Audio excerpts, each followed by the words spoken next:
제가 음소거를 하겠습니다. 오늘은 다니엘서죠. 어,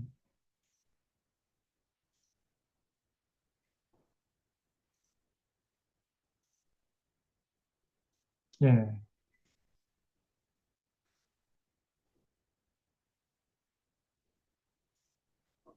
다니엘서는 음, 그 역사적인 배경을 좀 먼저 우리가 알아야 됩니다. 그래서 예레미야 애가까지가 이스라엘 역사의 한 단락이죠.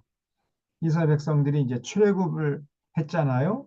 그래서 미디안 광야 40년 거쳐서 그다음에 가나안 땅에 정착을 했었죠. 그런 다음에 이제 사사 시대가 시작되고 또 그다음에 왕정 시대가 열렸죠. 사사 시대가 한 360년 정도 지속되다가 이제 사무엘에 의해서 사울이 왕으로 등극하는 그런 시대를 통해서 이제 왕정 시대가 열린 거예요. 그래서 그 사울, 그다음에 다윗, 그다음에 솔로몬이 죽자마자 나라가 두 쪽으로 갈라졌죠. 그래서 북이스라엘, 남유다 이렇게 두 개의 나라가 각각의 역사를 기록해 오다가 북이스라엘은 아수르 제국에 망하고 남유다는 바벨론 제국에 의해서 망했습니다. 그 바벨론 제국에 의해서 망한 그 역사를 우리가 지난 시간까지 예레미야 애가서를 통해서 살펴봤죠. 이거 기억나죠? 아, 근데 이제 남유다는 북이스라엘과는 조금 달리 완전히 나라가 망하고 끝나버린 것이 아니고 일단의 백성들이 바벨론 포로로 잡혀가요. 그래서 예레미야가 예언한 대로 바벨론에서 70년 동안 포로 생활을 합니다. 그때 혹독한 고생을 했죠, 이 사람들이. 남의 나라, 그 물설고 낯설은 곳에 가가지고 문화도 전혀 다르고 거기서 이제 포로 생활을 종로로 단 거죠. 그 얼마나 힘들었겠습니까? 그래서 그 바벨론 포로로 잡혀간 그런 유대인들에게 하나님의 위로와 소망을 전한 사람이 바로 다니엘이죠, 다니엘. 그래서 어, 남유다 백성들이 바벨론 포로로 잡혀가서 70년 동안 포로 생활을 하다가 다시 예루살렘으로 돌아오는 이런 역사를 기록하는데 그 포로 기간의 삶을 다루고 있는 책이 바로 다니엘서입니다. 다니엘서. 그래서 이 다니엘서의 역사적인 배경은 남유다는 이제 완전히 망했어요. 망하고 일단의 백성들이 바벨론으로 포로로 잡혀가 있는 그 바벨론에서 하나님께서 다니엘을 세워가지고 바벨론 포로 생활하고 있는 유대인들에게 하나님의 말씀을 전한 내용입니다. 이게 다니엘서예요. 오늘날 많은 교회에서 이 다니엘서를 가지고 종말론을 자꾸 주장을 하는데 다니엘서는 기본적으로 종말론을 전하기 위해 기록된 책이 아닙니다. 좀 전에 말씀드린 대로 다니엘서는 바벨론으로 포로로 잡혀간 이스라엘 백성들에게 하나님의 위로와 소망을 전하기 위해서 기록한 책이에요. 기본적으로.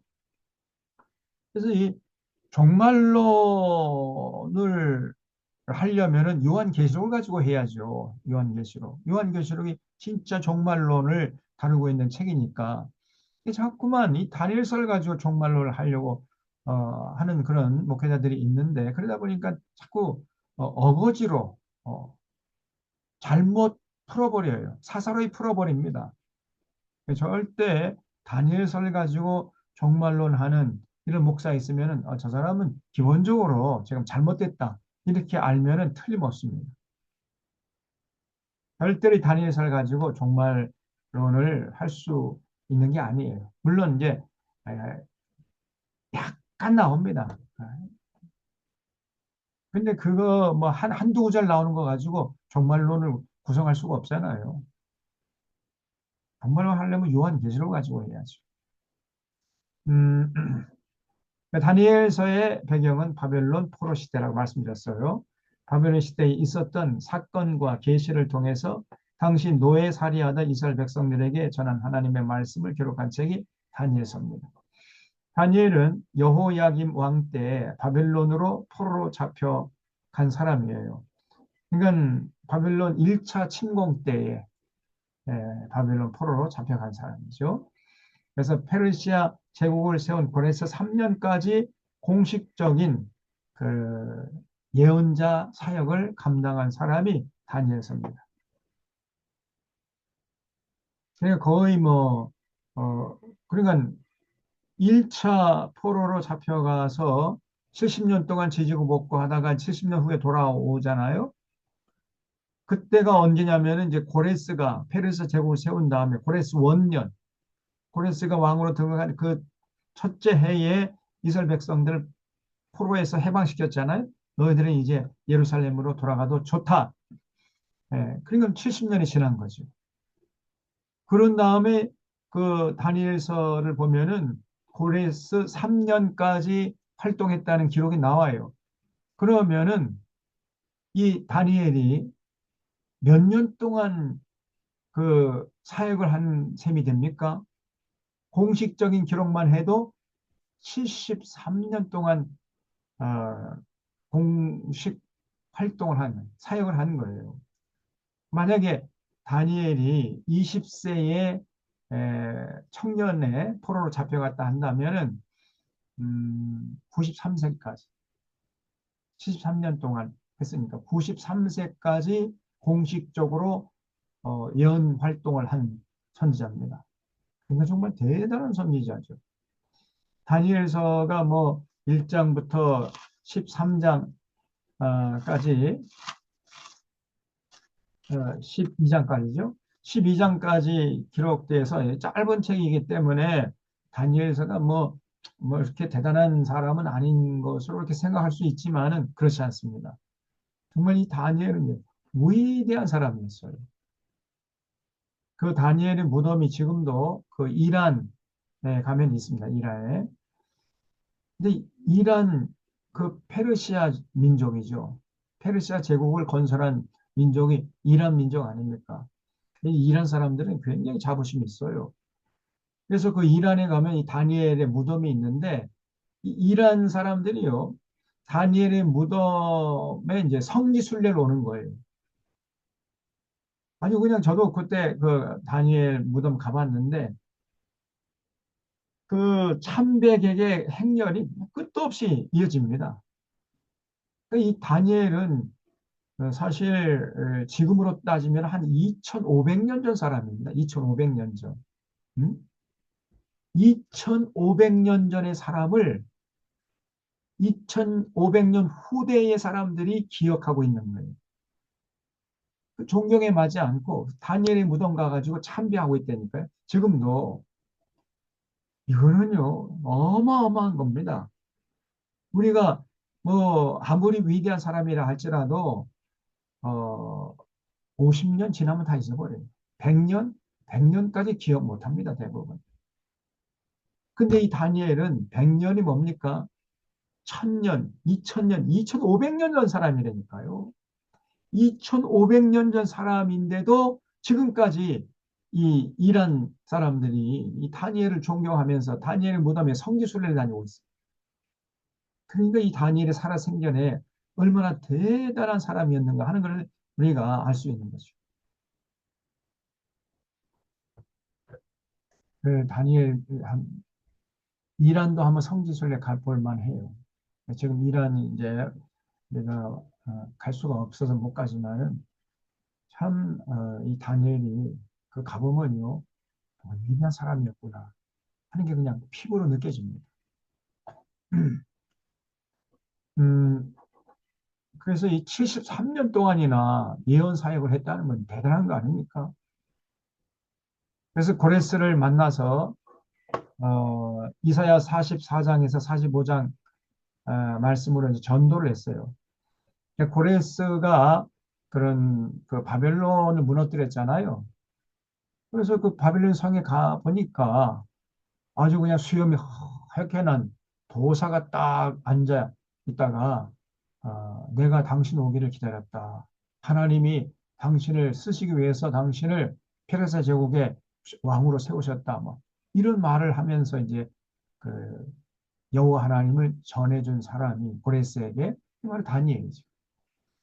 이 고레스를 만나서 결국은 페르시아 초대 왕이었던 고레스가 이스라엘 백성들을 해방시켜서 예루살렘으로 귀국하도록 했던 인물이 바로 다니엘입니다. 고레스에게 전도한 사람이 다니엘이라는 거죠. 네, 이렇게 좀 대단한 인물이었습니다. 이 다니엘이.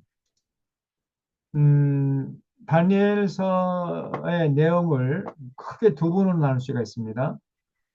역사적인 사건을 통해 얻은 교훈을 기록한 부분이 1장부터 6장까지 쭉 기록되어 있습니다. 그리고 계시를 다니엘이 받은 계시를 통해서 얻은 교훈을 기록한 부분이 7장부터 12장까지 내용이에요.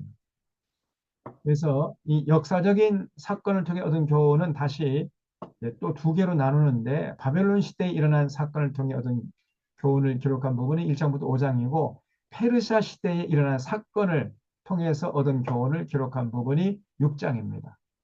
또 계시를 통해서 얻은 교훈도 또 이제 두 개로 나눌 수가 있는데 바벨론 시대에 받은 계시를 통해 얻은 교훈을 기록한 부분이 7장, 8장이고 페르시아 시대에 받은 계시를 통해 얻은 교훈을 기록한 부분이 9장부터 12장까지 내용입니다. 이렇게 다니엘서가 구성이 되어 있습니다.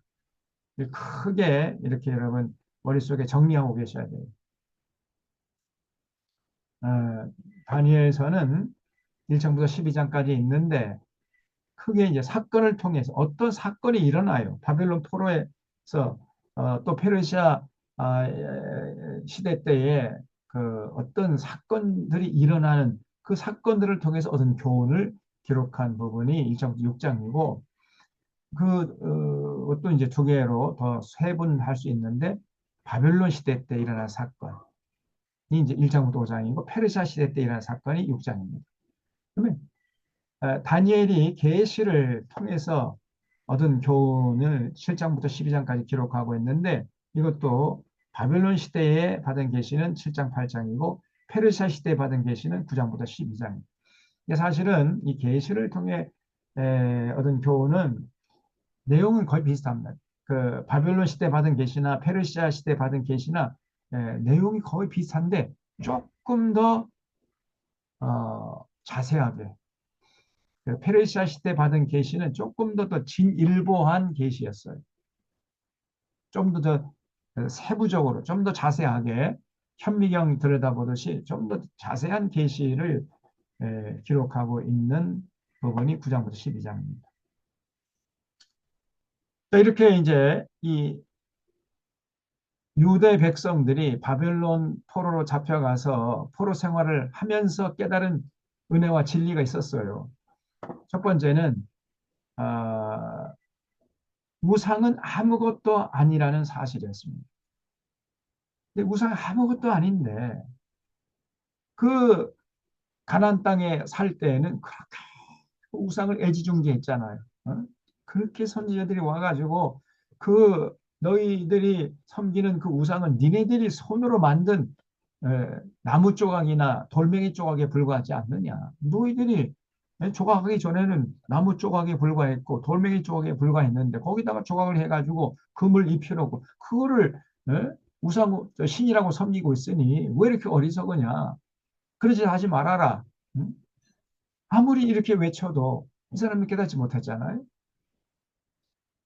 그 우상에는 생기가 없어가지고 이스라엘 백성들에게 복도 주지 못하고 저주도 못하는 이 돌멩이 조각, 나무 조각에 불과한 것이에요. 그러나 야곱의 분깃은 그렇지 않죠. 여호와 하나님은 생기가 있어가지고 우주 만물을 창조하시고 통치하시는 하나님이니까 복도 줄 수 있는 분이고 저주도 할 수 있는 분이니까 여호와 하나님께 돌아가서 하나님을 섬기라. 이렇게 외쳐도 이 당시에 이 이스라엘 백성들이 깨닫지 못했습니다. 그러다가 바벨론 포로 생활하면서 비로소 깨닫게 된 거예요. 아하, 우상은 아무것도 아니구나. 이걸 그때 비로소 깨달았던 거예요. 바벨론의 느부갓네살 왕이 두랍 형제 10층 아파트 크기만한 금덩어리 우상을 만들었는데 그 우상은 아무것도 아니라는 것을 생생하게 깨달은 이런 사건이 일어났었어요. 그래서 그런 사건들을 통해서 우상은 아무것도 아니구나. 이걸 깨달았던 겁니다. 이스라엘 백성들이 바벨론 포로로 잡혀가기 전에 항상 우상숭배에 빠져 있었지요. 아무리 예언자를 하나님이 보내고 또 보내서가 목이 쉬도록 외치게 해도 그들은 듣지 않고 우상숭배 여념이 없었습니다. 그러다가 바벨론 포로 생활을 통해서 비로소 자기들이 섬기던 우상은 아무것도 아니고 오직 여호와 하나님이 상천하지에 최고의 하나님, 유일하신 하나님, 그래서 여호와 하나님 외에 다른 신이 없다는 것을 알게 된 겁니다. 그래서 예레미야가 바벨론 군대가 쳐들어오거든 절대 저항하지 말고 일단 항복해서 포로로 잡혀가 목숨을 부지해라. 그래서 바벨론 포로 생활하면서 거기서 하나님께서 굉장히 혹독한 영적인 훈련을 시켜가지고 예루살렘을 다시 돌아오게 하려는 그런 계획이 있음을 그렇게 외쳤던 거예요. 그래서 이스라엘 백성들이 바벨론 포로 생활하면서 거기서 지지고 볶고하면서 비로소 그때 이제 그들의 눈에 씌운 비늘이 벗겨진 거예요. 아, 우상은 아무것도 아니었는데 우리가 이렇게 우상을 그냥 애지중지 섬겼구나. 그거를 이 사람들이 깨닫게 된 겁니다. 그래서 이런 깨달음을 얻게 하기 위해 하나님이 이스라엘 백성들을 바벨론 포로로 잡혀가게 하셨던 것입니다. 왜냐하면 그 가나안 본토에 있으면 절대 못 깨달아요. 그래서 환경을 하나님이 바꿔봤던 겁니다. 그다음에 그뿐 아니라 여호와 하나님이 인간 나라 전체를 통치하신다는 사실도 깨달은 거예요. 네. 지극히 높으신 여호와 하나님이 인간 나라 전체를 심지어 바벨론까지도 홀로 주재하신다는 것을 깨달았어요. 그런 어떤 사건들이 일어납니다. 좀 이따 말씀드릴게요. 그다음에 상천하지 유일한 여호와 하나님에 대한 계시를 기록한 성경 말씀이 가장 중요함을 비로소 깨달았어요.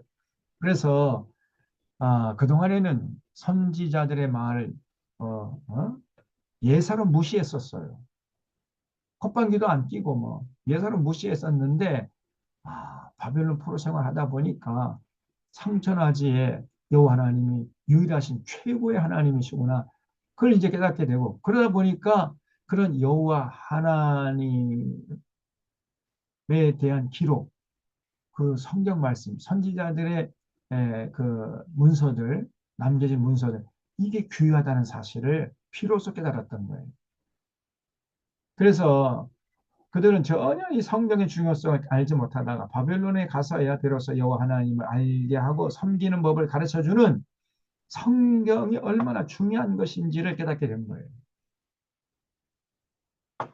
그때 비로소. 오늘날에도 뭐 성경의 중요성을 전혀 깨닫지 못한 사람이 있는데 지금 이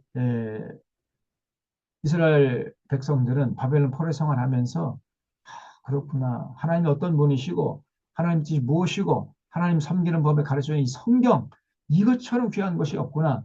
이거를 깨달았던 겁니다. 그래서 그때부터 그들은 구전으로 내려오던 구약 성경을 기록하고 수집하고 가르치고 배우는 일에 열심을 했던 거예요. 이 바벨론 포로 기간 동안, 이 70년 동안이 이스라엘 역사, 전 역사를 에, 살펴보면은 사실은 짧은 기간이지만은 그러나 그 내용적인 면, 가치적인 면에서는요 너무나 너무나 가치가 있는 시간들이었던 거예요.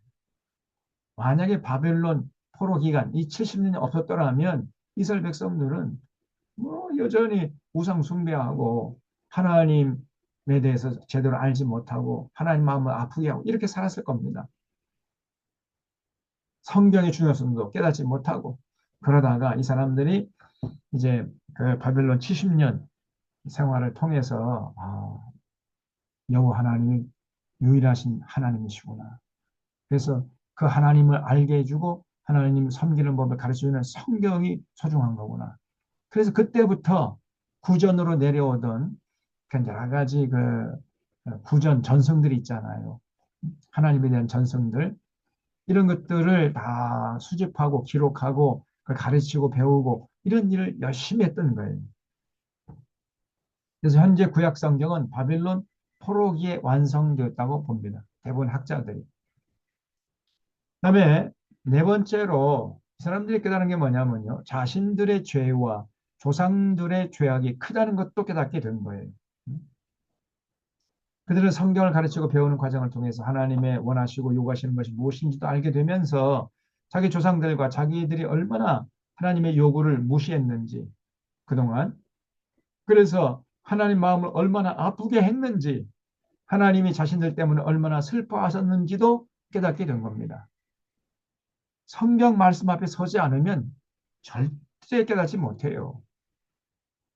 뭐 객관적인 비교 되는 내용이 없으니까 깨닫지 못하는 건 당연한 거죠. 근데 성경 말씀 앞에 서다 보면 그 성경 말씀을 통해서 자신들의 삶을 보니까 비교가 되잖아요.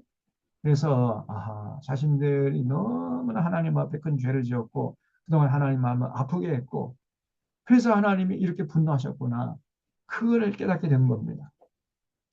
이와 같이 이전엔 깨닫지 못하던 것들을 바벨론 포로 생활 70년 동안에 확실히 깨달을 수 있게 된 거예요. 다섯 번째 깨달은 게 뭐냐면 여호와 하나님은 교만한 사람은 쓰시다가도 버리신다는 것도 깨닫게 된 겁니다.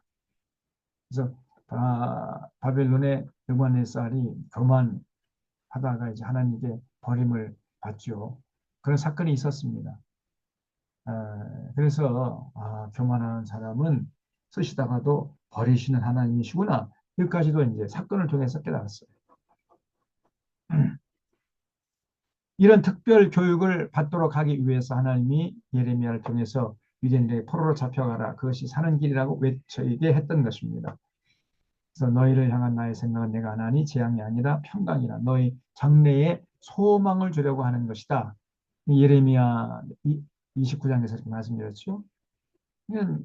그런 하나님 마음을 몰라주고 그 바벨론 포로 잡혀간 이 이스라엘 백성들이요. 그냥 걸핏하면 낙심하고 절망하고 우린 끝났어. 하나님이 우리를 이제 버렸어.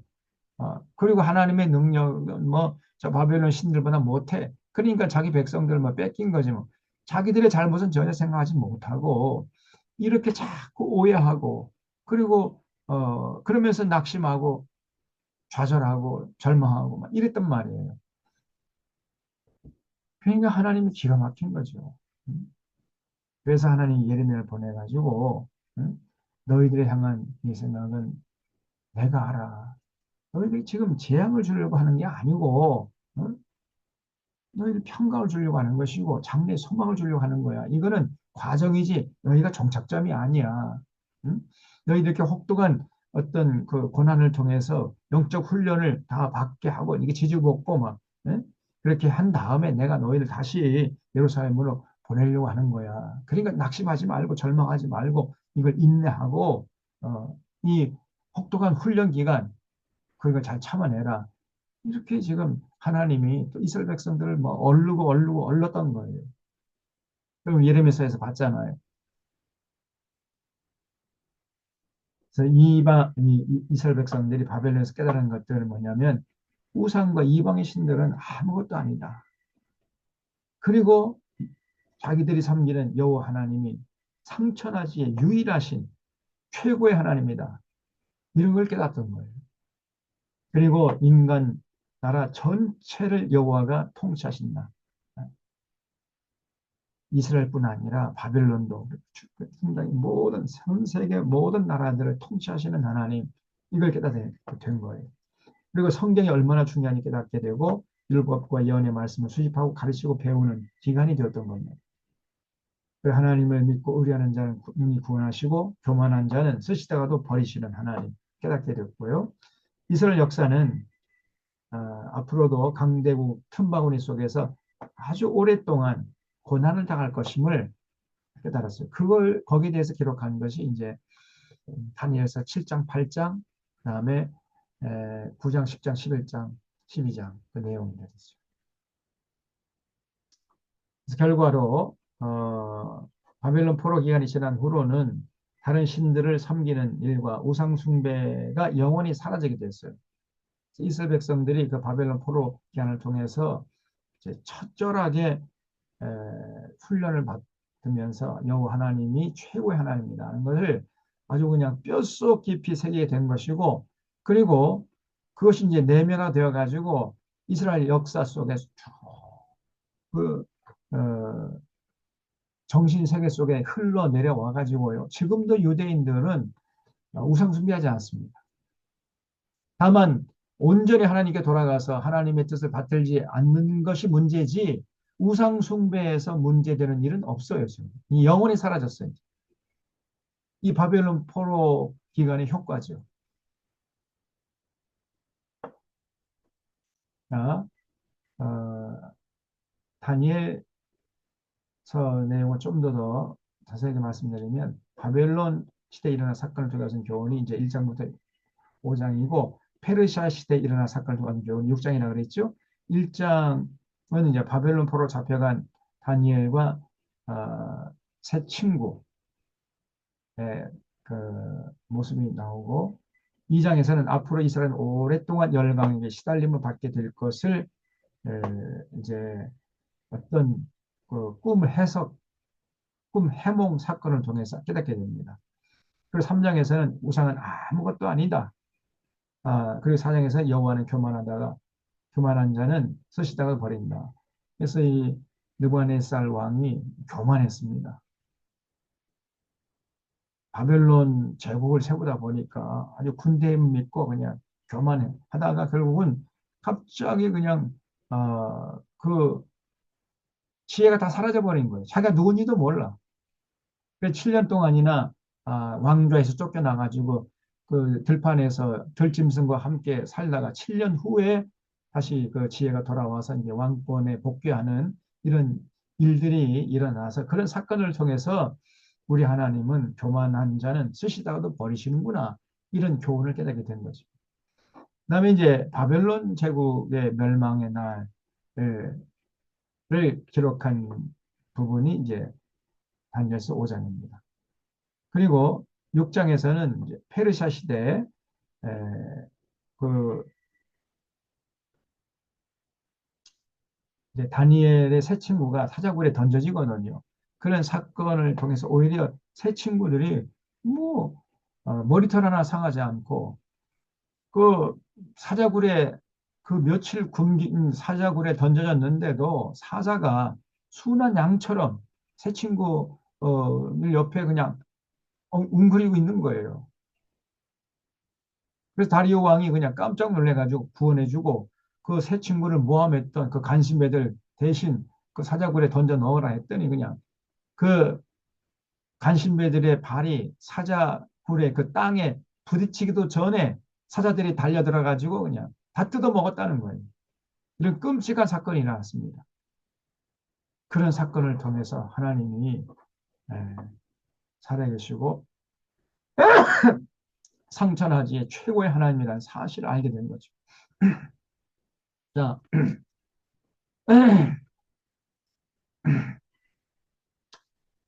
이제 한번 구체적으로 다니엘서 1장을 펴보겠습니다.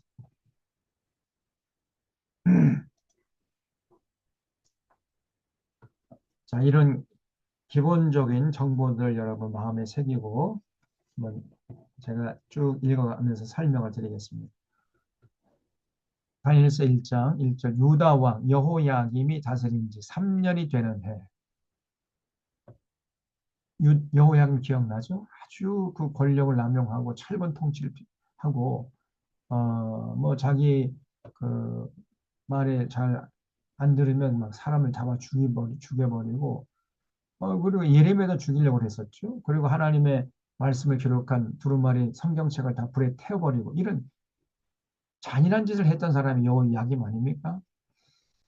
그 사람이 왕이 된 지 3년째 되는 해에 바벨론 왕 느부갓네살이 예루살렘에 이르러 성을 에워쌌다는 거예요. 1차 침공이죠, 이때가. 주께서 유다 왕 여호야김과 하나님의 전거를 얼마를 그의 손에 넘기시며 그래서 다 포로로 잡혀간 거예요. 그가 그것을 가지고 신할 땅 자기 신들의 신전에 가져다가 그 신들의 보물 창고에 두었더라. 왕이 황관장 아스보나스에게 말하여 이스라엘 자손 중에서 왕족과 귀족 몇 사람 곧 흠없고 용모가 아름다우며 모든 지혜를 통찰하며 지식에 통달하며 학문에 익숙하여 왕궁에 살 만한 소년을 데려오게 했다. 그러니까 바벨론 포로로 잡혀간 사람들 중에 이 포로들 중에서 좀 아주 머리가 잘 돌아가고 똑똑하고 스마트한 이런 청년들을 선발을 했다는 거예요. 거기에 이 다니엘과 세 친구들이 뽑혀버린 겁니다. 선발이 된 거예요. 여기 사절 보면은 그 다니엘이 또 다니엘 세 친구도 마찬가지고 아주 흠이 없고 용모가 아름다웠다는 걸 알 수가 있죠. 그리고 모든 지혜를 통찰한 다니엘이 젊었을 때부터요. 아주 그 모든 지혜를 통찰한 사람이라는 것을 알 수 있습니다. 그 지식에 통달하고 학문에 익숙하고 이런 아주 굉장히 음, 지식적으로도 뛰어났고 지성적으로 뛰어났고 그뿐 아니라 인격적으로도 또 신앙적으로도 뛰어난 사람이었어요. 이 다니엘이. 이제 그런 이제 그러니까 눈빛이 살아 있었죠. 미소년이었고요. 그래가지고 그 느부갓네살 왕을 옆에서 보필하는 비서실 직원으로 이제 몇 사람을 뽑았는데 거기에 다니엘이 뽑힌 거예요. 자, 그들에게 갈대아 사람의 학문과 언어를 가르치게 하였고 왕이 지정하여 그들에게 왕의 음식과 그가 마시는 포도주에서 날마다 쓸 것을 주어 3년을 기르게 했더니 그러니까 바벨론 문화를 3년 동안 가르친 다음에 느부갓네살 왕을 보필하는 신하로 삼으려고 써먹으려고 이렇게 이제 교육시켰다는 거예요. 왕의 음식과 왕의 마시는 포도주를 마실 수 있는 권한을 줬다는 겁니다. 6절. 그들 가운데는 유다 자손 곧 다니엘과 하나냐와 미사엘과 아사랴가 있었더니 번관장이 그들의 이름을 고쳐 다니엘은 벨사리라 하고 하나냐는 사드락이라 하고 미사엘은 메삭이라 하고 아사랴는 아벤느고라 하였더라. 자, 그런데 다니엘이 뜻을 정했다는 거예요. 거기 주십시오. 뜻을 정하여. 무슨 뜻이냐? 절대로 나는 왕의 음식과 그가 마시는 포도주로 자기를 더럽히지 않겠다 하고 뜻을 정한 거예요. 지금 나라는 비록 망했지만은 바벨론 포로로 잡혀가가지고요. 그 느부갓네살 당시의 중동 지역을 제패하고 중동 지역에 아주 패자로 군림하는 바벨론 나라의 그 왕, 느부갓네살 왕의 최측근으로 뽑혔다면은 비록 나라는 망했지만은 다니엘 개인적으로 볼 때는 출세한 거 아닙니까? 어? 왕이 먹는 음식을 먹고 그 기름진 음식, 맛있는 음식 먹을 거 아니에요. 또 왕이 마시는 포도주, 최고급 포도주일 거 아닙니까? 다른 사람들은 그거 못 먹어서 안달인데 다니엘은 그걸 먹을 수 있었음에도 불구하고 나는 먹지 않겠다. 그 뜻을 정했습니다. 이거는 음, 단순히 그 육체적인 건강 때문이 아니라 하나님을 향한 일편단심의 신앙. 왜냐면 왕의 음식을 먹고 그 기름진 먹고 또 왕의 포도주를 마시다 보면은 그 바벨론의 문화에 젖어들 거 아닙니까? 그것을 다니엘이 염려했던 거예요. 그럼 자기도 모르는 사이에 정신이 해이해지고 자기도 모르는 사이에 그러면 다니엘 그 바벨론 사람들이 섬기는 우상을 섬기고 그럼 어떻게 되는 거예요? 그러면 안 되겠다. 그 불보다 뻔한 노릇이거든요. 여러분 이 음식이요 단순히 어떤 건강 문제 그 차원이 아닙니다. 이 음식의 철학, 음식은 그 나라, 그 시대, 그 문화를 사실은 대표하는 거예요. 어떤 음식을 먹느냐 그것이 사실은 그 사람의 에, 믿음과 또 철학과 인생의 기본적인 가치관, 세계관, 역사관, 물질관 거기까지 연결되는 거예요. 우리가 뭐 세상 사람들이 먹는 거 다 그냥 아무 생각 없이 다 따라서 먹어봐요. 세상 사람들이 갖고 있는 세계관, 인생관, 역사관, 물질관, 가치관 똑같은 생각을 하면서 살아갈 수밖에 없어요. 음식을 가린다는 것은 음식을 에, 구별하고 음식을 가린다는 것은 이건 기본적으로 이게 철학적인 문제고 그다음에 더 나아가서는 신앙적인 문제인 것입니다. 굉장히 중요한 거. 그래서 어, 유대교 사람들은요 절대로 돼지고기 안 먹습니다. 유대교 사람 아니라 이스라엘 사람들도 절대 돼지고기 안 먹어요. 그 자기들의 신앙의 어떤 그 자존심, 신앙의 기준으로 삼는 거예요. 그리고 이게 이 음식이라는 게 종교적인 것까지도 연결돼 있다니까요. 근데 우리 예, 개신교는 뭐 아무거나 다 먹죠, 그냥. 예. 먹다 죽은 귀신은 때깔도 없다, 막 이러면서. 음, 이 다니엘이 뜻을 정해서 이 바벨론 왕의 먹는 음식과 왕의 마시는 포도주를 거부했다는 것은 다니엘의 바벨론의 문화, 바벨론의 신앙을 거부했다는 거예요. 그 상징적인 에, 차원에서 그렇게 나는 왕의 음식과 왕의 포도주를 마시지 않겠습니다. 이렇게 결심한 겁니다. 그래서 아니나 하고 자기를 더럽히지 않도록 환관장에게 구했다는 거예요. 환관장에게. 그랬더니 이제 환광에 죽어나는 거예요. 만약에 그 건강 이러면 그 책임이 나한테 올 텐데 제발 좀 먹어주세요. 드셔주세요. 막 이렇게 이제 싹싹 비는 거예요. 그러니까 이제 졸리다 못해가지고 다니엘이 제안을 합니다. 그렇다면은 10일 동안 나는 채식만 할 테니까 저 왕의 기름진 음식과 포도주를 마신 자하고 누구의 건강이 더 좋은지 한번 비교해 봅시다. 이렇게 제안을 해요. 자, 구절에 보면 하나님이 다니엘을 하여 환관장이 은혜와 긍휼없게 하십니다. 환관장이 다니엘에게 이르되 내가 내 중함 두려워하노라. 그가 너희 먹을 것과 너희 마실 것을 지장하셨거늘 너희 얼굴이 초췌하여 같은 또래의 소년들보다 못하는 것을 그가 보게 할 것이 무엇이냐. 그렇게 되면 너희 때문에 내 머리가 왕 앞에서 위태롭게 되리라. 당연한 걱정이죠. 그래서 환관장이 다니엘과 하나냐와 미사엘과 아사랴를 감독하게 한 자에게 다니엘이 말하되 청하오니 당신의 종들을 열흘 동안 시험하여 채식을 주어 먹게 하고 물을 주어 마시게 한 후에 당신 앞에서 우리 얼굴과 왕의 음식을 먹는 소년들 얼굴을 비교해 봐서 당신이 보는 대로 종들에게 행하소서 하며 그가 그들의 말을 따라 열흘 동안 시험하여더니 열흘 후에 그들의 얼굴이 더욱 아름답고 살이 더욱 윤택하여 왕의 음식을 먹는 다른 소년들보다 더 좋아 보인지라. 늘 날마다 그냥 기름진 음식을 먹고 그 최고급 포도주를 마시는 소년들보다 날마다 시금치 콩나물 먹은 이 다니엘의 건강, 다니엘 또 새 친구의 건강이 더 좋다는 거예요. 혈색도 좋고 기름기가 잘 흐르고 그래 할 말이 있어야죠. 그래서 여기 16절에 감독하는 자가 그들에게 지정된 음식과 마실 포도주를 제하고 채식만 줬다는 거예요. 채식만. 채식만 줬는데도 이렇게 에, 다니엘과 새 친구들의 건강이 좋았다는 거예요. 여러분 그 피가 맑으려면은요 채식하셔야 됩니다. 가급적이면 기름진 음식 멀리 하셔야 돼요. 특별히 나이가 들어갈수록 담백하게 드시는 게 좋습니다. 담백하게.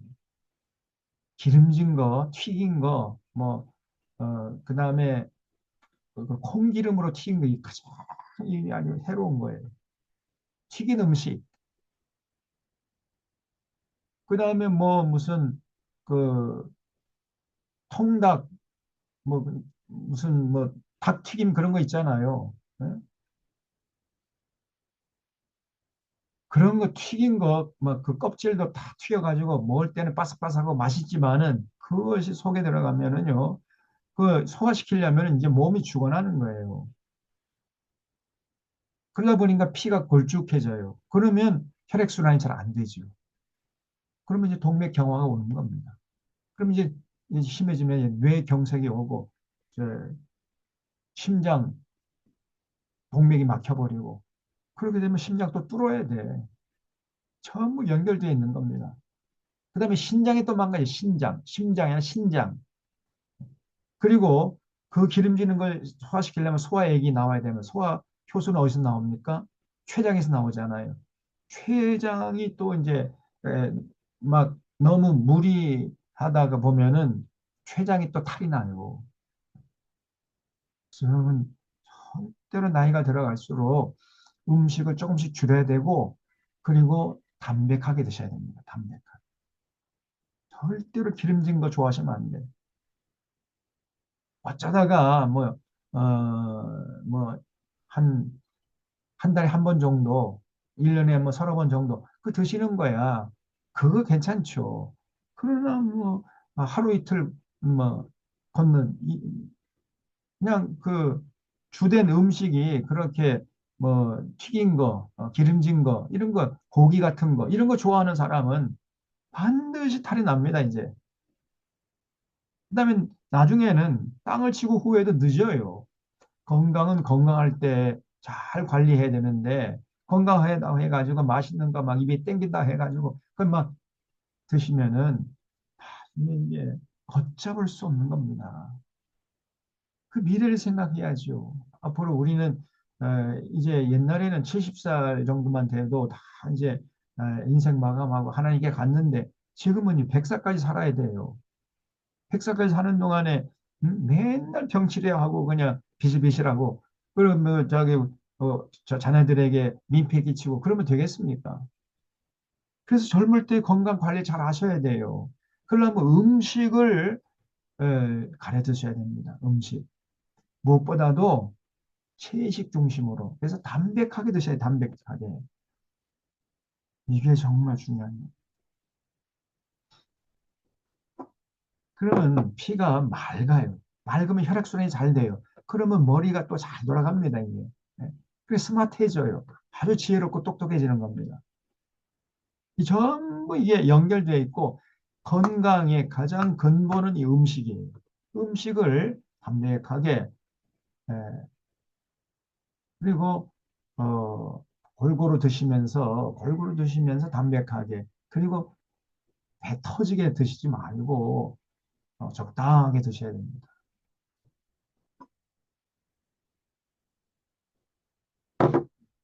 많이 드셨으면은 운동을 많이 하셔야 돼요. 운동을 많이 해가지고 빨리 그 에너지를 소모해야 됩니다.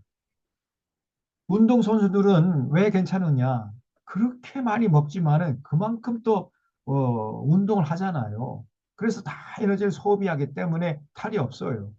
근데 왜 일반 사람들은 뭐 운동도 하지 않으면서 그렇게 기름진 음식을 많이 먹으니까 결국은 몸에서 이제 감당할 수가 없는 거죠.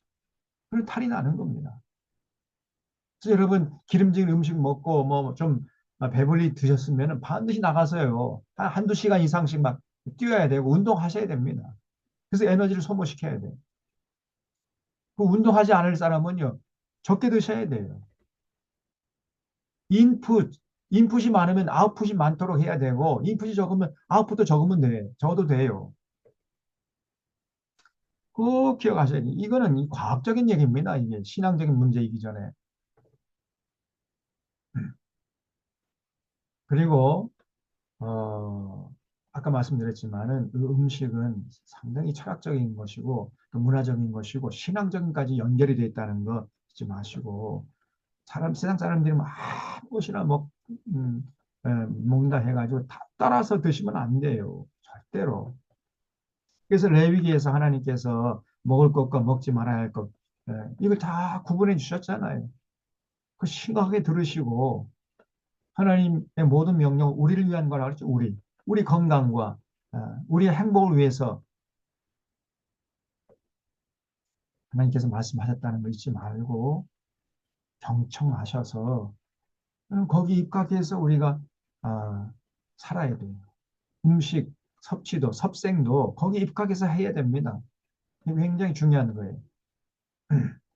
어쨌든 제가 좀 잔소리가 길어졌는데 음,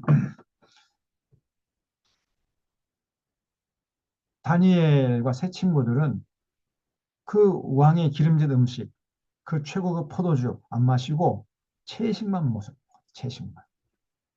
그래도 건강했어요. 오히려 더 머리가 맑고 혈액순환 잘 되니까 어, 아주 치혜가 청명했던 거죠. 그래서 하나님이 이 네 소년에게 학문을 주시고 모든 서적을 깨닫게 하시고 지혜를 주셨으니 다니엘은 또 모든 환상과 꿈을 깨달아 알더라. 머리가 잘 돌아가니까 또 믿음이 또 좋으니까요. 뭐 아주 뭐 환상과 꿈을 깨달아 알 정도로 굉장히 차원이 높은 사람이었죠. 왕이 말한 대로 그들을 불러들일 기한이 찼으므로 환관장이 그들을 느부갓네살 앞으로 데리고 가니 왕이 그들과 말하여 보매 무리 중에 다니엘과 하나니아와 미사엘과 아사랴 같은 자가 없는 거 당연하죠. 눈이요 총처럼 빛나는 거예요. 그들을 왕 앞에 서게 하고 왕이 그들에게 모든 일을 묻는 중에 그 지혜와 총명이 온 나라 박수와 술객보다 10배나 나은 줄 아니라. 그 바벨론에 내노라 하는 둘째라 하면 서러워하는 그런 술사 박사들보다도 10배나 더 총명했다는 거예요. 정말 이 다니엘 대단한 사람이에요. 다니엘은 고레스 왕 원년까지 있습니다. 그러니까 그 바벨론 1차 침공 때부터 포로 잡혀가 가지고 고레스 페르시아 고레스 제국이 세워질 때까지 어, 이제 활동을 했다 그러고 여기 9장에 보면은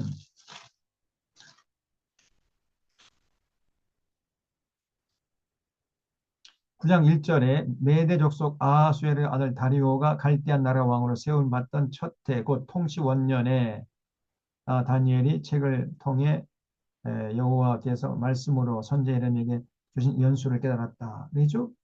그러니까 이제 요거는 그 페르시아 제국을 세우는 과정이고요. 또 봅시다. 여기 10장 보세요. 10장 1절에 바사왕 고레스 제 3년 나오잖아요. 그러니까 페르시아 제국을 세운 지 3년째 되는 그 시대까지 다니엘이 예언 활동을 했다는 것을 여기서 알 수 있어요. 그러니까 무려 73년 동안이나 예언 활동을 한 사람이 다니엘입니다. 대단하죠? 건강했단 말이죠. 아주 청명하고 지혜롭고. 그 다음에 2장에서 이제 느와리살이 꿈을 꿔요. 꿈을 꿨는데 자기가 무슨 꿈을 꿨는지 그 내용도 모르겠고 예? 그 뜻도 모르겠고 그래가지고 뭐 고민하다가 그 바벨론의 술사 박사들 전부 불러가지고 내가 어젯밤에 어떤 꿈을 꿨는데 무슨 꿈을 꿨는지 내용도 모르겠는데 어쨌든 간에 그 내용을 알게 하고 그걸 해석해내라 이렇게 요구를 해요. 그러니까 술사 박사들이 그냥 다 뒤로 자빠져 버립니다. 폐하 아무리 폐하라도 그건 너무 무리한 요구입니다. 아니, 내가 이런 꿈을 꿨는데 이게 무슨 뜻이냐 해석을 해내라. 이거는 정당한 요구입니다만은 무슨 꿈을 꿨는지도 모르는데 해석해내라고 한다는 것은 이거는 너무 무리한 요구입니다. 그런 요구를 철회해 주시옵소서. 이렇게 애걸복걸해도 아니라는 거예요. 당장에 나로 하여금 내가 무슨 꿈을 꿨는지 알게 하고 그 해석하지 못하면은 이놈들 다 죽여버리겠다 막 이렇게 위협을 해요. 그래서 그 이제 피해가 다니엘까지 오게 되니까 다니엘이 이제 하나님께 기도하니 하나님이 다 알려주셨습니다.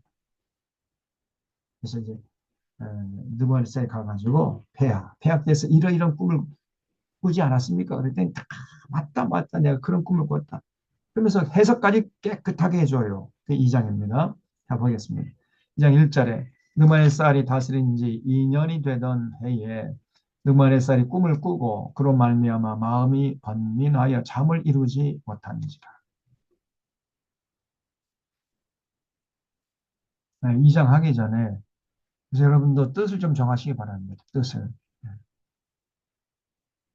무슨 뜻을 정하느냐? 음, 음식을 구별해야 되겠다. 그 뜻을 정하세요. 음식. 나는 뜻을 정한 게 하나 있어요.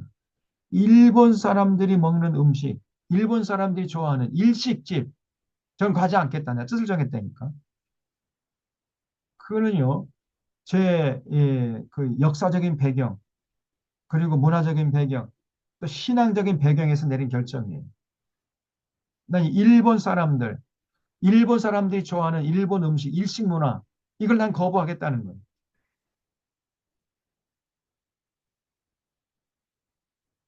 그래서 여러분, 뭐 저 대접하겠다 해가지고 일식집 갑시다. 초밥 먹읍시다.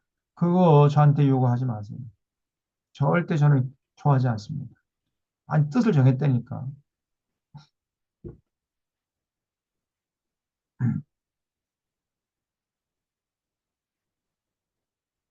그래서 음식 문화는 이거는 역사적인 배경이 있는 것이고요. 이거는 문화적인 배경도 있는 것이고 신앙적인 배경도 있는 거예요. 또 철학적인 배경까지 있는 겁니다. 그래서 이 음식 문화를 쉽게 생각하면 안 돼요.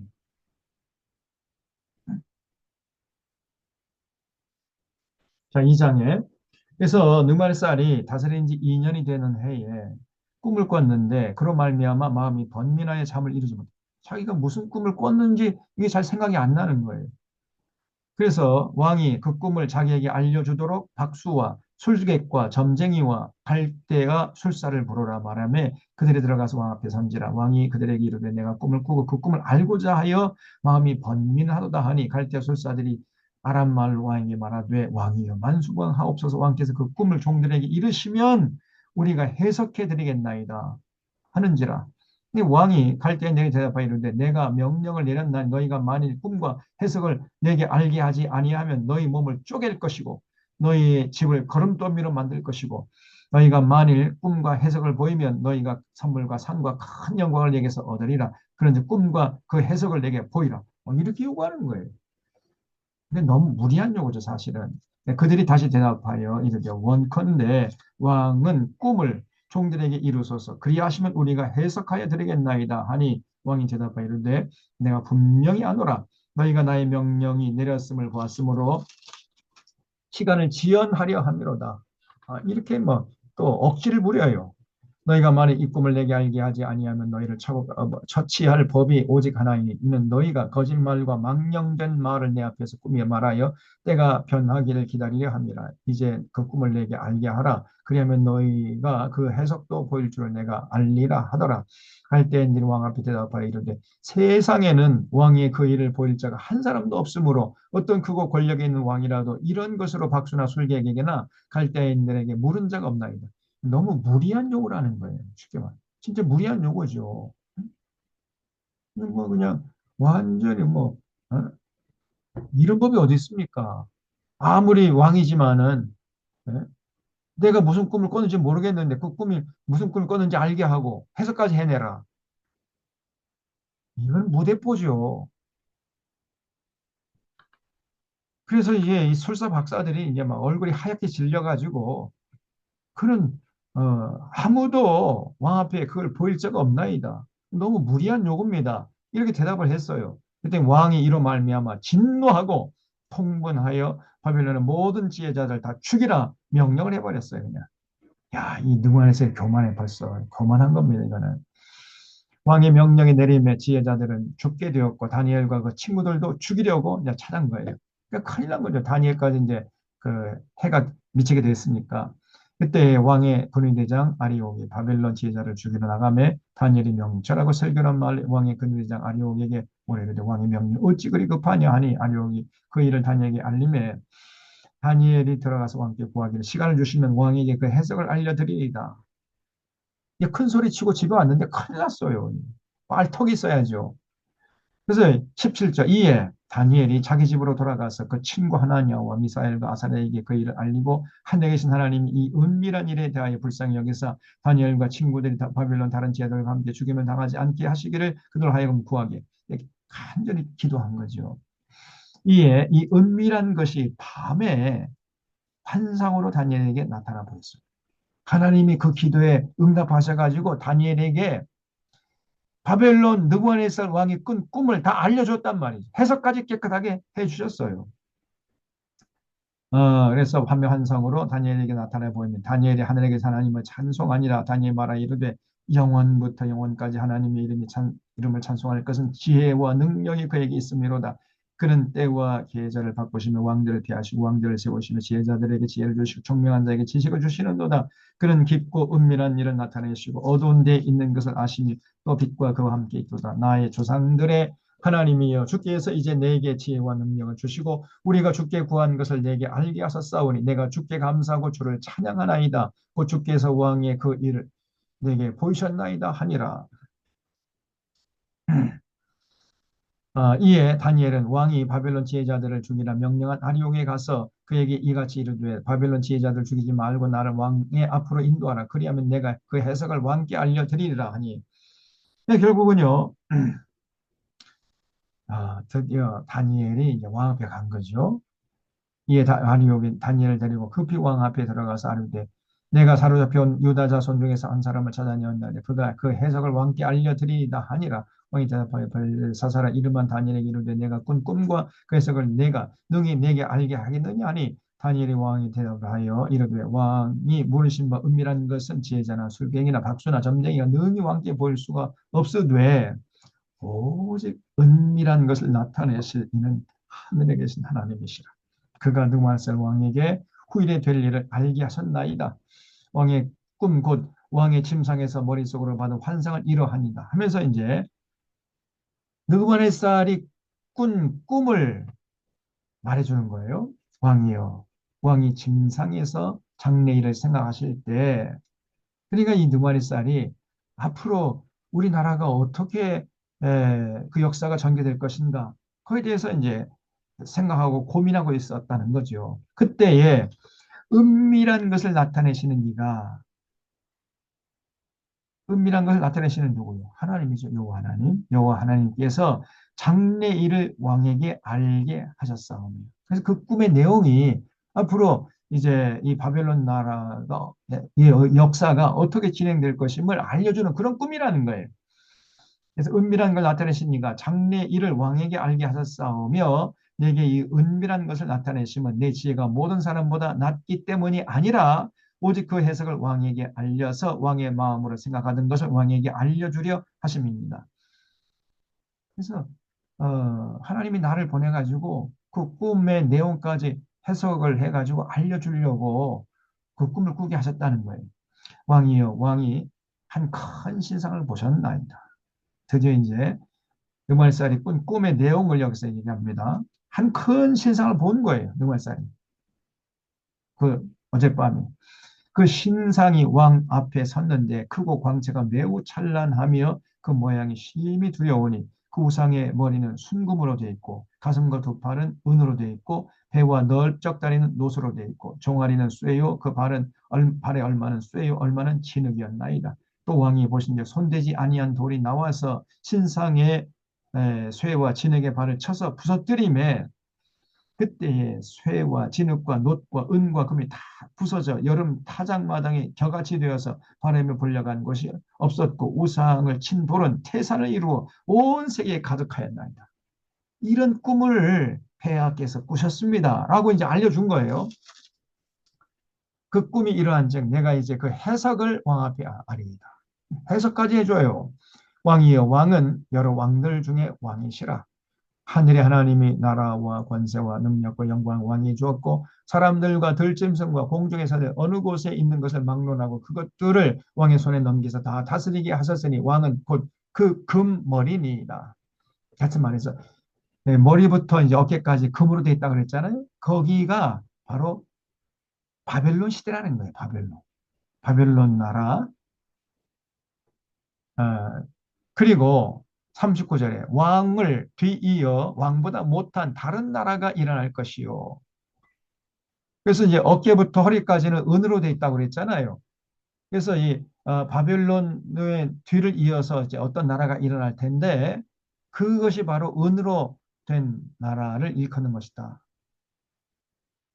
바벨론을 무너뜨리고 그 중동 지역의 새로운 패자가 되는 것이 이제 페르시아잖아요. 페르시아. 페르시아는 은으로 만든 부분이라는 거죠.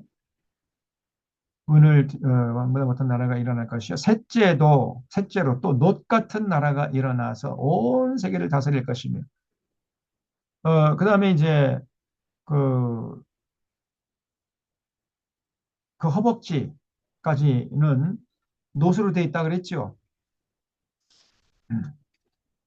그 가슴과 두 팔은 은이고 배와 넓적다리, 그러니까 넓적다리는 허벅지잖아요. 거기는 이제 동으로 돼 있는데 그 은으로 된 나라를 뒤이어서 일어날 나라라는 거예요. 그러면 페르시아 제국을 무너뜨리고 일어난 나라가 어느 나라죠? 헬라죠. 헬라 제국. 그래서 페르시아 시대가 끝나면 이제 헬라 제국 시대가 이제 이어질 것이다 하는 걸 보여주는 꿈이었다는 거예요. 그다음에 녹같은 나라가 일어나서 온 세계를 다스릴 것이며 40절 넷째 나라는 강하기가 쇠가 틀이니 쇠는 모든 물건을 부서뜨리고 이기는 것이라 쇠가 모든 것을 부수는 것 같이 그 나라가 문 나라를 부서뜨리고 찌을 것이며 그래서 이 다리 종아리는 쇠로 만들어진 그 우상을 봤다 그랬잖아요. 그 쇠는 뭐냐? 그 헬라 제국을 무너뜨리고 그 뒤 이어서 일어나는 제국인데 역사적으로 보면 그 로마 제국이죠. 그죠? 로마 제국은 철병기로 무장해가지고 온 세계를 제패하지 않았습니까? 그 쇠로 된 그 부분은 이제 로마 시대를 말한다는 거죠. 그래서 그리고 왕께서 그 발과 발가락이 얼마는 토기장의 진흙이 얼마는 쇠인 것을 보셨은지 그 나라가 나누일 것이며 그 로마 제국 이후에 유럽 나라가 유럽이 여러 나라로 쪼개졌잖아요. 그런 역사가 계속 이어질 것이라는 걸 보여줬다는 거죠. 나눌 것이며 왕께서 쇠와 진흙이 섞인 걸 보셨은즉 그 나라가 쇠같이 든든함이 있을 것이나 그 발가락이 얼마는 쇠와 얼마는 진흙이 이제 그 나라가 얼마는 든든하고 얼마는 부서질 만한 것이며 왕께서 쇠와 진흙이 섞인 것을 보셨은즉 그들이 다른 민족과 서로 섞일 것이나 그들이 피차에 합하지 아니함이 쇠와 진흙이 합하지 않음과 같으리이다. 이 여러 왕들의 시대에 하늘의 하나님이 한 나라를 세우시리니 이것이 영원히 망하지도 아니할 것이고 그 국권이 다른 백성에게로 돌아가지도 아니할 것이고 도리어 이 모든 나라를 쳐서 멸망시키고 영원히 설 것이라. 손대지 아니한 돌이 산에서 나와서 쇠와 놋과 진흙과 은과 금을 부서뜨린 것을 왕께서 보신 것은 그신 하나님이 장래일을 왕께 알게 하신 것이라. 이 꿈이 참되고 이 해석은 확실하니이다 하니 그렇죠. 그래서 아까 여기 이제 바벨 느부갓네살이 꾼 꿈 중에 음, 금으로 된 부분, 은으로 된, 동으로 된, 철로 된 부분, 그 다음에 발은 얼마는 쇠에 얼마는 이제 진흙으로 이렇게 돼 있는데 그렇게 보는 순간에 또 하늘에서 어떤 돌이 나와가지고 그 막 우상을 다 깨부수는 이런 그 모습이 있었다고 그랬죠. 여기 35절 보면 쇠와 진흙과 녹과 은과 금이 다 부서 여름 타작마다 겨가지고 바람이 34절부터 또 왕이 보시니 손대지 아니한 돌이 갑자기 등장해가지고요. 신상의 쇠와 진흙의 발을 쳐서 부서뜨리는 이런 꿈을 꿨잖아요. 그러면 그 돌이 뭐냐? 그 돌이 이 44절부터 다시 나오는 거예요. 하늘의 하나님이 한 나라를 세우시는 거예요. 그래서 이건 영원히 망하지도 않고 그 국권이 다른 백성에 돌아가지도 않는 것이고 도리어 이 모든 나라를 쳐서 멸망시키고 영원히 서는 그 나라. 그것이 이제 돌이라는 거예요, 돌. 여러분, 이 로마 제국 시대 때에 그 돌이 등장했죠? 그 돌이 등장해가지고 로마 제국을 다 무너뜨렸잖아요. 이게 뭐죠? 예수 그리스도. 예수 그리스도에서 탄생하시고 예수 그리스도 십자가에 달려 죽으시고 부활하시고 승천하시고 그래서 이제 예수 믿는 사람들 이 공동체가 생기고 그 공동체가 퍼지고 퍼져가 가지고 급기야는 로마 제국을 무너뜨렸어요. 로마 황제들이 250년 동안이나 10명의 황제들이 바톤 타치하면서 그 교회를 무너뜨리려고 했습니다마는 무너지지 않고 오히려 로마 제국이 무너져 버린 거예요. 이 기독교 역사 아닙니까? 그걸 지금 예언하고 있는 거예요. 놀랍게도요. 예? 이 다니엘 그 시대와 그 예수님의 시대는 한 500년 후의 일인데 그거를 이 다니엘이 500년 전에 벌써 하나님부터 계시를 받아가지고 이걸 해석해 놨단 말이죠. 앞으로 역사가 이렇게 진행될 것임을 깨끗하게 해석을 해줬어요. 그게 다니엘입니다. 여기 보세요. 이게 이제 다니엘이 소개해준 우상인데 다니엘이 본 우상이죠. 이게 느부갓네살이 본 우상이기도 하고요. 하나님께서 다니엘에게 느부갓네살이 이런 꿈을 꿨단다 하고 보여준 우상입니다. 그 머리부터 어깨까지는 금으로 된 거예요. 어깨부터 허리까지는 은으로, 허리부터 이 허벅지까지는 동으로, 그리고 이 다리는 철로, 그리고 발 얼마는 철이고 얼마는 진흙으로 된 이런 우상을 봤어요. 그래서 이 금으로 된 부분은 바벨론 시대, 은으로 된 부분은 페르시아 시대, 그다음에 동으로 된 부분은 그리스 시대, 헬라 시대죠. 그다음에 철로 된 부분은 로마 시대. 그리고 얼마는 철이고 얼마는 흙으로 된 것은 이제 유럽 나라가 로마 제국 이후에 여러 나라로 나누어지는 이런 역사를 기록했잖아요. 그렇게 앞으로 역사가 진행될 것임을 하나님께서 다니엘을 통해서 해석까지 깨끗하게 해줬단 말이죠.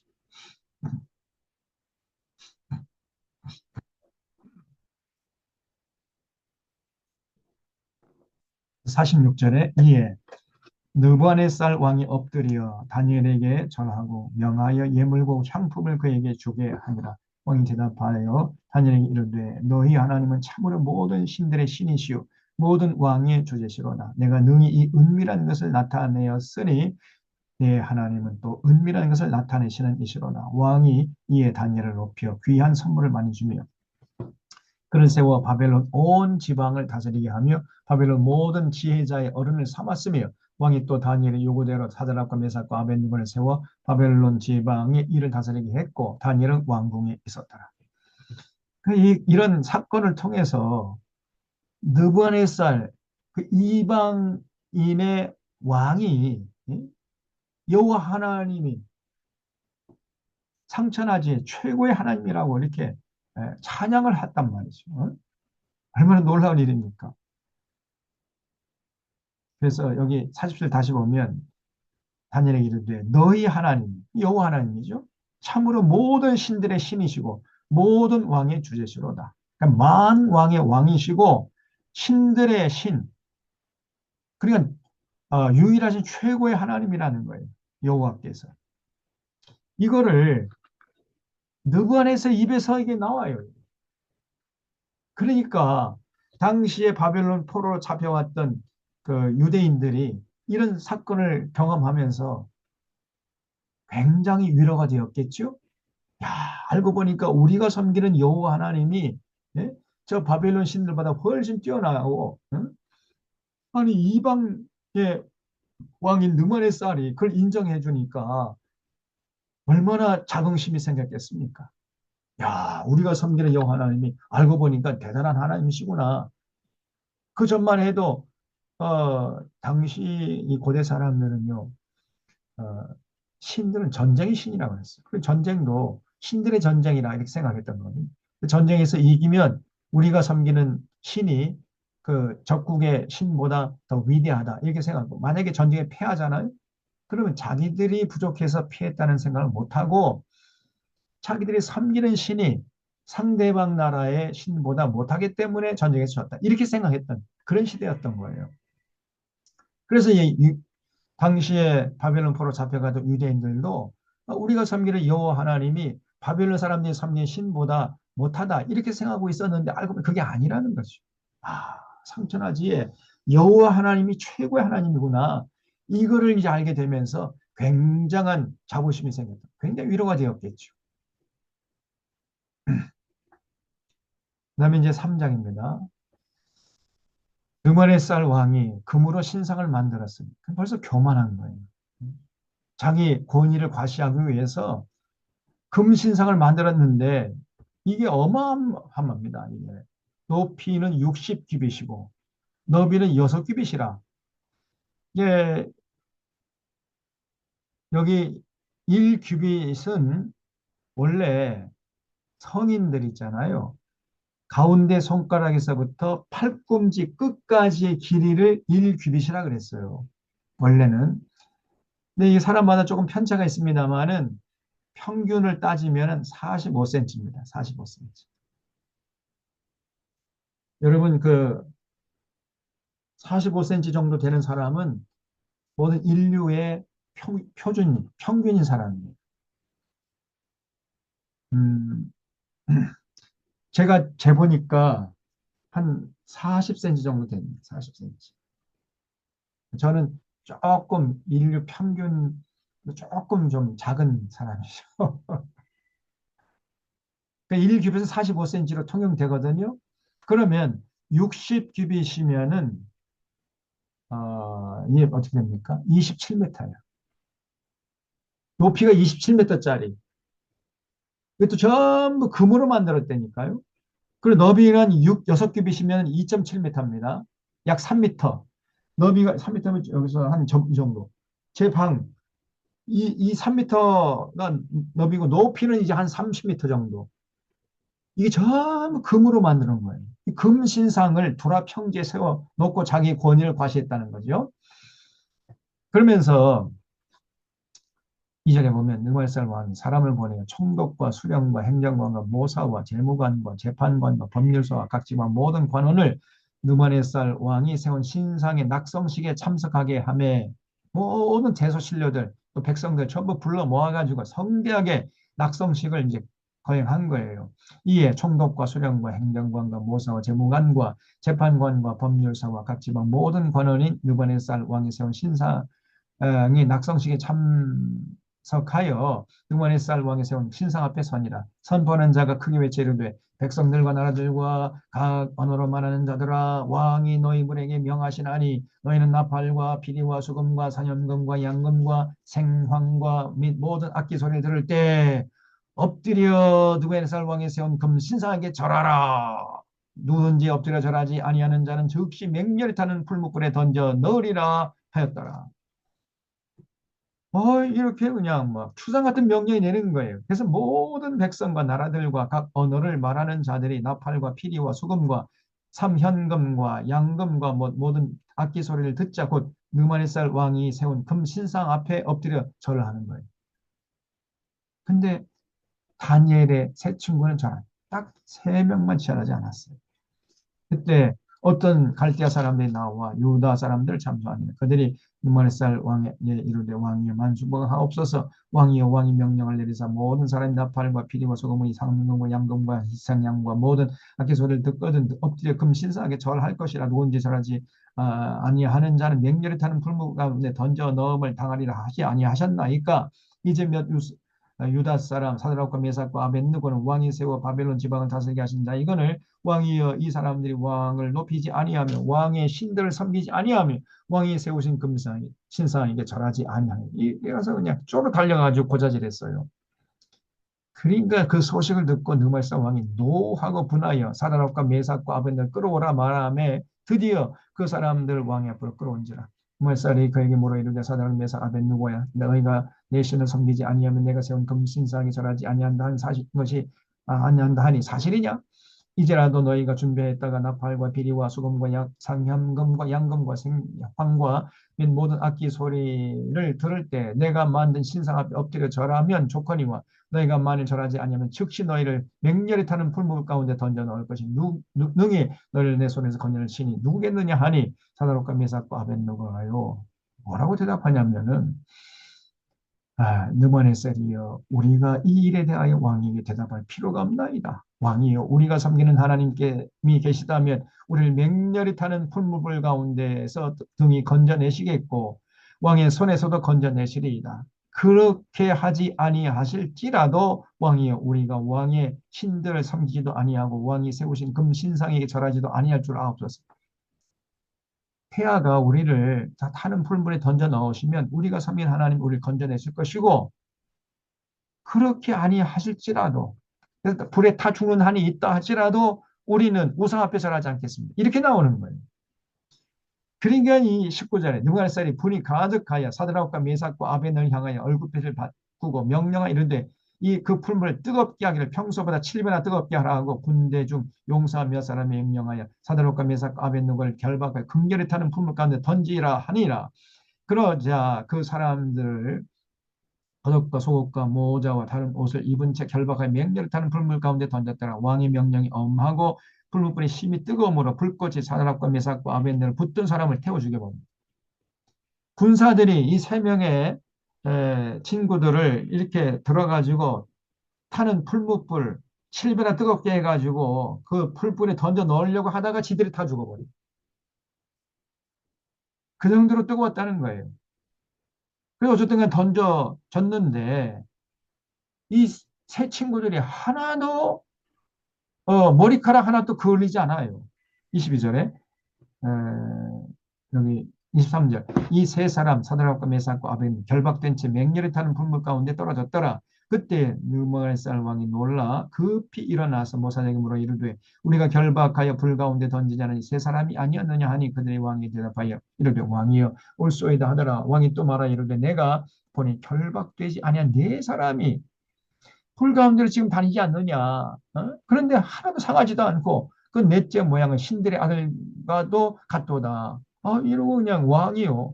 너무너무 두려워하는 거예요. 느부갓네살이 맹렬히 타는 불무악이 가까이 가서 불러 이르되 지극히 높으신 하나님의 종 사드락과 메삭과 아벤느고 나와서 이리로 오라 하매 사드락과 메삭과 아벤느고 불 가운데에서 나온지라. 총독과 지사와 행정관과 왕의 모사들이 모여 이 사람들을 본즉 불이 능히 그들의 몸을 해하지 못하고 머리털도 그을리지 아니했고 겉옷빛도 변하지 아니했고 불탄 냄새도 없었어요. 머리털 하나 상하지 않았습니다. 야, 이 기적 중에 기적 아닙니까? 아니 군사들은 지금 불에 타 그냥 던지기도 전에 불에 타 죽어버리는데 불에 던져진 그 세 명의 친구들은 머리털 하나 상하지 않았다니까. 이거 도대체 이런 기적이 어디 있습니까? 그걸 보면서 느부갓네살이 말하 이르되 사드락과 메삭과 아벤누고의 하나님을 찬송할지로다. 그가 그의 전사를 보내사 자기를 의뢰하고 그들의 몸을 바쳐 왕이 명령을 거역하고 하나님밖에는 다른 신을 섬기지 아니하며 그에게 절하지 아니한 종들을 구원하셨구나. 그러므로 내가 이제 조서를 내리노니 각 백성과 나라와 각 언어를 말하는 자가 모두 사드락과 메삭과 아벤누고의 하나님께 경솔히 말하거든 그 몸을 쪼개고 그 집을 거름통으로 삼을지니 이는 이같이 사람을 구원할 다른 신이 없음이니. 줄쳐 주십시오. 이같이 사람을 구원할 다른 신이 없습니다.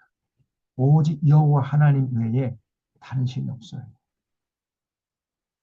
이런 사건을 통해서 포로로 잡혀간 유대인들이 굉장한 위로를 받고 자긍심을 얻었겠죠.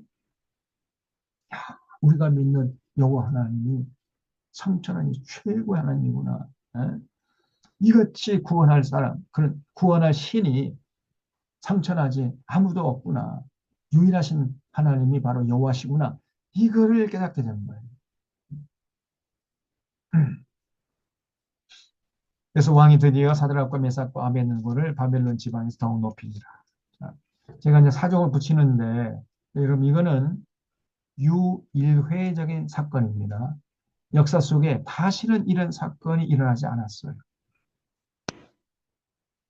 나도 아이고 이거 읽다가 나도 내 신앙이 어떤지 한번 시험해 봐야 되겠다. 사드락과 메삭과 아벤느고처럼 나도 타는 풀무불에 한번 들어가 봐야 되겠다. 곤란합니다. 이거는 유일적인 사건이에요. 그 이후에 절대 이런 일이 다시 없었습니다. 그리고 여러분들이 그 지금 느부갓네살 같은 그런 핍박을 받는 상황에서 사는 사람도 아니잖아요. 절대 하나님은 시험하지 말라 그랬지 않습니까? 네? 예수님께서 사탄이 시험하니까 하나님은 시험하지 말라 그랬잖아요. 절대 그는 이건 하나님을 시험하는 큰 죄입니다. 반들이 다 죽어요, 여러분. 절대 그런 짓 하면 안 돼. 어떤 친구는요, 아, 예수님이 그 갈릴리 바다를 건너갔다 해가 나도 한번 그러면 건너가야겠다. 다 빠져 죽습니다. 지가 그 예수님이에요? 자기가 그러면 여기 사드락과 메삭과 아벳느고 그 같은 시대에 산 사람도 아니고 그런 신앙인도 아니고 말이에요. 그 교만한 겁니다. 절대 그런 짓 하면 안 돼요.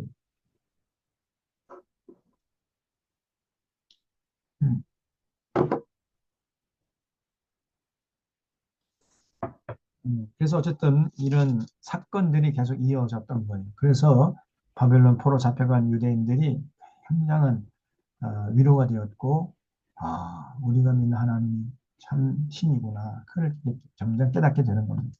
4장에서는 이제 아까 말씀드린 대로 느마리살이 그 지혜가 떠나가지고 7년 동안이나 그 들판에서 짐승과 함께 먹고 살고 그다음에 이슬을 마시다가 다시 이제 지혜가 돌아와서 왕이 복권되는 그래서 하나님은 교만한 자들은 쓰다가도 그냥 버리시는 이런 교훈을 얻게 되는 사건이 일어나요. 4장 이게 4장부터는 다음 주에 이어서 말씀을 드리도록 하겠습니다. 시간이 됐기 때문에 정도를 하고 기도하고 하시도록 하겠습니다. 하나님 아버지 저희들 잡아주시고 하나님 말씀 앞에 온전히 서서 하나님 마음을 헤아리고 하나님의 뜻을 마음에 새기게 하시오니 감사합니다.